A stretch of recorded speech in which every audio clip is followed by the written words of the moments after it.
PMN news. Nadia জেলার চাকদা থানার অন্তর্গত কালীগঞ্জ প্রিয়নগর গ্রামে বহু প্রাচীন আনুমানিক 500 বছরের বেশি ঐতিহ্যবাহী রাজরাজেশ্বরী পূজা অনুষ্ঠিত হয় মাঘী পূর্ণিমার পূর্ণলগ্নে। এলাকার ও পার্শ্ববর্তী এলাকার বিভিন্ন গ্রামের মানুষ এই পুজোর জন্য দীর্ঘ সময় অপেক্ষা করেন কবে আসবেন মা। বিভূতিভূষণের লেখা গল্পেও এই পুজোর নাম উল্লেখ করা আছে। রাজেশ্বরী পুজোর একমাত্র এই অঞ্চলের এই এলাকাতেই হয়, তাই মানুষের ঢল থাকে প্রচুর। এই পুজোর 4 দিন ধরে হয়, আর এই পুজো উপলক্ষে প্রায় 10 দিন ধরে মেলা অনুষ্ঠিত হয়। মেলায় শুধুমাত্র খাবার নয়, বাচ্চাদের খেলনা, বড়দের বিভিন্ন রকম আনন্দদায়ক জিনিস নিয়ে সেখানকার দোকানিরা বসেন। তবে এই বছর মাধ্যমিক পরীক্ষার জন্য মেলায় মাইক সম্পূর্ণভাবে নিষিদ্ধ করা হয়েছে, এমনটাই জানান মেলার উদ্যোক্তারা। যারা এখানে পুজো দিতে আসেন বা দর্শন করতে আসেন, এই রাজরাজেশ্বরী মাকে তাদের জন্য প্রসাদেরও ব্যবস্থা করে এই কমিটির সদস্যরা। আনুমানিক প্রায় 2-3 হাজার মানুষের জন্য অন্নভোগের ব্যবস্থাও করেন তারা।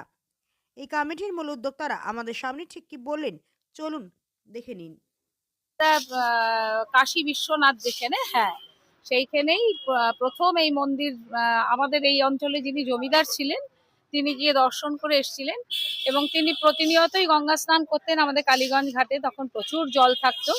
তো স্নান করার পর উনি দেখছেন মা তাকে আদেশ করছে গঙ্গার ধারে তাকে প্রতিষ্ঠা করার জন্য। তো সেই সময়ই উনি স্থির করেন এখানে একটি মায়ের মন্দির প্রতিষ্ঠা হবে। যদিও তখন প্রাথমিকভাবে খুব কাঁচা বেড়া টেরা দিয়ে মন্দির ছিল। তো প্রায় 150 বছরের পুজো, সেই পুজো দিনের পর দিন শ্রীবৃদ্ধি পেয়েছে, উত্তরোত্তর তার মন্দির তৈরি হয়েছে। এখন এই মন্দিরে এইখানে যত চারপাশের গ্রাম শুধু নয়, বিভিন্ন প্রান্ত থেকে মানুষ এখনো আসে, প্রতিদিন পুজো দেয়, প্রতি বছরই, এবং সেই পুজো সমস্ত মানুষ সামিল হয় এখানে। প্রায় 150 বছরের ঊর্ধ্বে এই পুজো চলে, 4 দিন চলে। এবং 4 দিন দুর্গাপুজোয় যেরকম 4 দিন হয়, সেই মেন পুজোটা আজকে প্রথম পুজো, পূর্ণিমাতে এটা মেন পুজো। তারপরে আবারও বাকি 3 দিন হবে। চতুর্থীর যেদিন 4 দিনের দিন এটার দণ্ডি বিসর্জন হয় আর কি।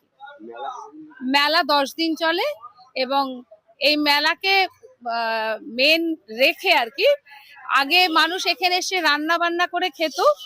তো সেইটা আজকাল প্রায় বিলুপ্ত।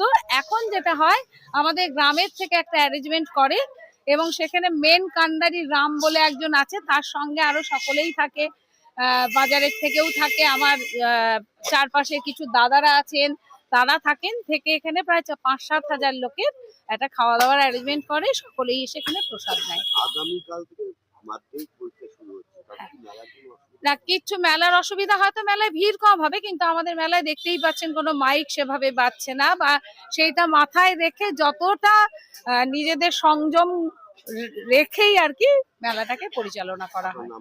আমার নাম তৃপ্তি আচার্য, আমি এই পাশেই থাকি, মন্দিরের সঙ্গেও যুক্ত আছি, তার সঙ্গে এই খাওয়ার কমিটি আছে তাদের সাথেও আছি। রাজরাজেশ্বরী পুজোর যদি প্রাচীনত্ব বলা যায় তাহলে কত আগে শুরু হয়েছিল বলা মুশকিল। তবে বিভূতিভূষণ বন্দ্যোপাধ্যায়ের ইছামতিতে খুব পরিষ্কার করে লেখা আছে এর যে ঐতিহ্য একসময় 1 মাস ধরে হতো, এবং যশরা থেকে আমাদের এই একসময় যশরা নাম ছিল এই অঞ্চলটার, এবং এই আমবাগান, বিরাট আমবাগান ছিল, এই ভাগীরথী শিল্পাশ্রমের পাশে আমবাগান ছিল। এই আমবাগানে সমস্ত মানুষরা আসতো, এবং প্রায় মাসখানেক ধরে মেলাও হতো। এবং এখানকার মানুষেরা যেটা হতো যে অনেকটা কাশীর অন্নপূর্ণা মন্দির বা ত্রিপুরেশ্বরী মায়ের মূর্তির সাথে আমাদের এই রাজেশ্বরী মূর্তির একটা মিশ্রণ রয়েছে, এবং স্নান করে ভিক্ষাজীবীদের ভিক্ষান্ন দান করে যা পুজো দিয়ে পুণ্য অর্জন করাই হচ্ছে এই মন্দিরের মূল মানে উৎসব। 4 দিন ধরে পুজো হতো আগে, এখন তো প্রথম দিনই সব মোটামুটি অনুষ্ঠানটা শেষ হয়ে যায়।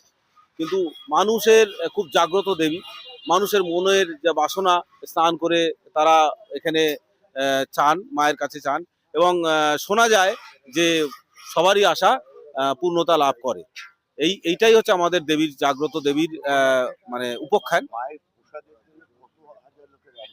আজকে আমরা দীর্ঘদিন ধরে এখানে এই অনুষ্ঠানটা হতো না, মানে স্নান করে উপসী যারা মানে পুণ্যার্থীরা এখানে পুজো দিয়ে বাড়ি চলে যেতেন। কিন্তু আমরা গত 5 বছর ধরে একটা আয়োজন করার চেষ্টা করেছি। এখানকার প্রথমে শুরু করেছিলাম 1000 লোক দিয়ে, কিন্তু মানুষের অনুরোধ এবং মানুষের দান আজকে এমন একটা জায়গায় পৌঁছেছে যে আমরা 3000 লোকের আয়োজন করেছি, হয়তো এমনও হতে পারে যে লোক সংখ্যা 5000-এর কাছাকাছি হয়ে যেতে পারে। এবং সবচেয়ে বড় কথা হচ্ছে গ্রামের আশেপাশে গ্রামের মানুষেরা যেভাবে আমাদেরকে সাহায্য করে, দান করে, অতুলনীয়। এই অনুষ্ঠান আমি জানি না কতদিন চলতে পারে। আমার নাম বিপুল সরকার, আমি প্রিয়নগরের বাসিন্দা। जनहित से जुड़ी खबरों के लिए PMN न्यूज को लाइक करें, शेयर करें और चैनल को सब्सक्राइब जरूर करें।